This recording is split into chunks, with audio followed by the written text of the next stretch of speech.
Believe it or not, I've never actually been to the Library of Congress, so I feel quite disappointed that I don't get to go in person in December. It's been kind of an idealized place in my mind ever since I listened to a recording of Joseph Zigety and Bela Bartok giving a live concert there, I think in 1940 or so. And that's a really magical thing to listen to. If you haven't heard it, I highly recommend it. So today's presentation, in lieu of our live connection with the Hammerklavier, is an online presentation, which I think is quite interesting because it has two components to it. Not just a performance, but also a short documentary film. I created a series called 32 at 32, which chronicles my journey and preparation with the cycle of Beethoven's 32 piano sonatas. And each of the short films, you can see more of them on YouTube, is a conversation between me and a special guest exploring an aspect of each sonata. So today's, of course, about the Hammerklavier, and that is with the legend Richard Goode. Richard Goode has been a pianist whose recitals have riveted me for a long time. And I met him about 10 years ago playing the Hammerklavier for him. And that was an experience that opened my eyes and ears to things I didn't know yet about the piece.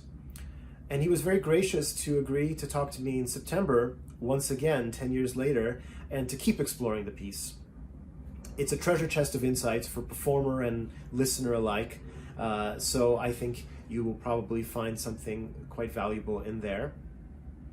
And after that is experienced, we'll have a live performance from the Bach Festival Society of Winter Park, Florida, where I actually had the surreal experience of playing all 32 sonatas over a little less than 3 weeks, 3 times each, so that socially distanced audiences could attend safely. And that was just as exhausting as it was cathartic. I have basically only played the Beethoven sonatas this year here in my apartment for myself in New York, and to suddenly get to connect the music with people was just good feeling, really good feeling. So yeah, here's a memento from that. And just in conclusion, I wanted to share with you that the Hammerklavier has been a piece that's accompanied more than half of my life. I learned it when I was about 14 or 15. And I think I have more questions about it now than I ever did. But I'm so grateful to Beethoven for composing something that almost helps human beings evolve into something higher. It's something almost beyond the possibilities we have right now, emotionally, spiritually, intellectually, physically. And that's part of why it's such a gift that he gave us, to challenge and to keep learning.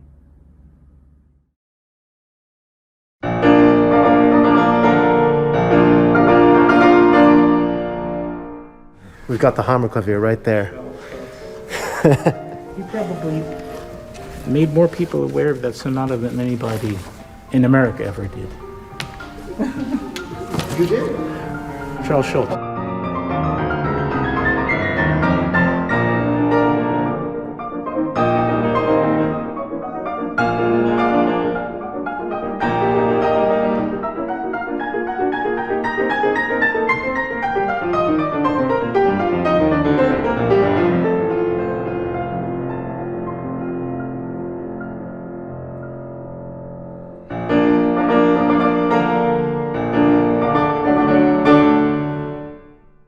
The thing is that this piece is known for its, it's this fantastic quality of power and massiveness. But of course, it's also its many-sided piece, and the whole second subject, starting with the arpeggiando place, all that, leads into a place which is so full of detail and wonderful chromatic nuances and so forth. And I always feel that often I hear the piece played and one usually hears the great powerful stuff. But then the modulations of the delicacy are not often so much heard. But I've been thinking a lot about the very strange chromaticism, the chromatic element of this movement, including that. I mean, in the second theme, the way it suddenly goes. Yeah. And then. All Well, those that's things. the place. That's the place. Because okay. I consider that that in every movement of this piece, with my crackpot theories, there seems to be a mystical part. In the first movement, it's exactly that we just got to this. Yeah, difficult as it is, I think there should be a certain kind of improvisatory freedom about that it shouldn't be played, but also because because in the left hand you have this everything else is basically much of the piece is tonic dominant or 5/1s, 4/1s, very simple harmonies. But here you're going to a first inversion from this very strange voicing with a crescendo. So I feel this is like a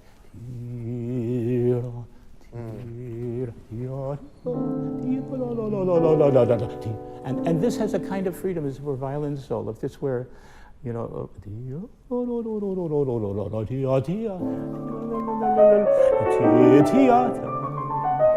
and now very piano, mysterious. Yeah. That's for me. This is the sort of bottom of the piece. The low point, the low point of the vitality of the exposition. And here is the heart of seemed to me the mysterious element in this piece, which is otherwise so incredibly granitic and seemed logical.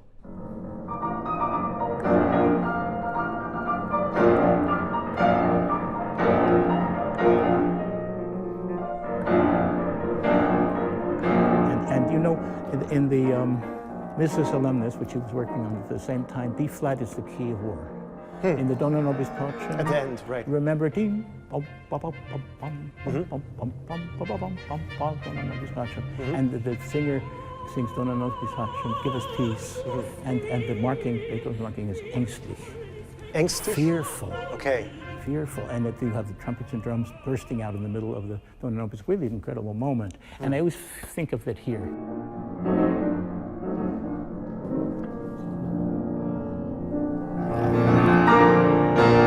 After the incredible grandeur and importance of the first movement, this was like a parody, or at least a somewhat ironic and humorous, rather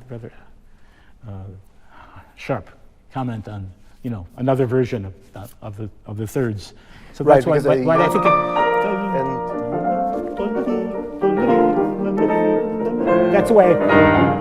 that's the way I feel, and even the forte is not until you get to the horrible explosion here. Yeah, some Jack in the Box. Very scarce, and then dolce, and then dolce, and then dolce. Yeah. So why do you think that he was juxtaposing all these crazy things? I mean, to have such slapstick humor next to the Adagio. What's not extreme in this piece?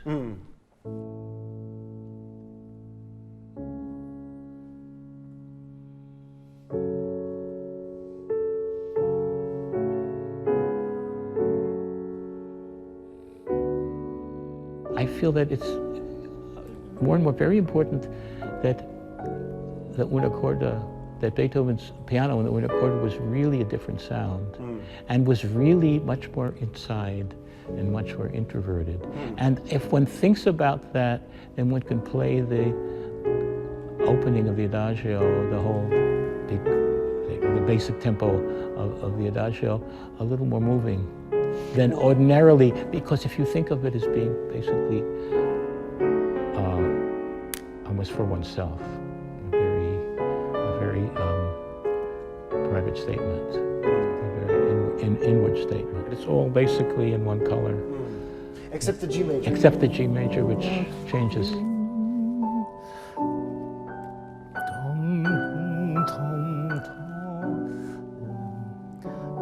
You can, if you want, play a little slower, if you want. you can play this a little slower than you played that or that. And then pick it up in the F sharp minor. So that goes also in another realm. Time.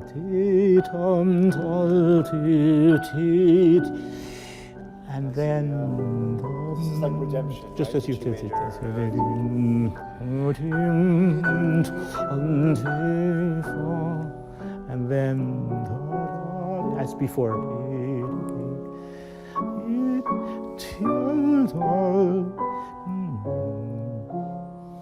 By the way, I don't think that I have never been able to play that F sharp espressivo. I think the espressivo belongs here. I think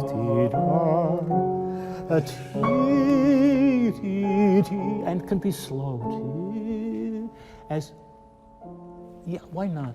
I see. That's Freer, the way freer, it yeah. is. I mean, with Beethoven's espressivos, also in the late pieces, he'll write espressivo then a tempo. I think this is rounding out with this incomplete sighing phrase, you know, and then you can start. But I think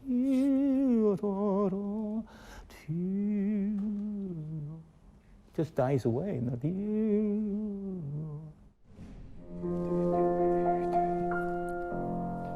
And what is this? I mean, it's almost like a prelude. I've always felt this is, of course, it's sort of, he's written about the evolution of the fugue, right? Mm-hmm. Starting with this sort of wabbling thing that he has, and then he has the two-part writing a little bit more formed. Yeah, there's like, I always think it sounds not only like the evolution of the fugue, but also sounds a little bit like evolution, starting with, one-celled forms, protozoa, without bones, and then a little bit more bonito, a little bit more, yeah, and then full-fledged Bach, yeah, then vertebrates and Bach, and then Beethoven. So he was a Darwinist, you say. It's an amazing thing, but there's something a little bit also, as I said, willed about it. That now I'm going to do this, I'm going to do this, and some of it are just absolutely amazing, like the concrete. He makes the piece submit to his idea in a way, and I wonder if that's related to also the way he was trying to, get the courts to submit to his idea that his nephew should be his and not kept from his mother, right? The element of will is very, very powerful. And also, he does, at some point come out and say, that power above all is important. Power. He was an extraordinarily moral man, but the part of him certainly was the idea of power. When he would improvise, the stories about his improvising, reducing people to tears with his improvisation and then turning around and laughing at them for their, wimpiness, And I think the idea, further, and the ambition and the amazing ability to be as radical and more adventurous. I mean, it's extraordinary.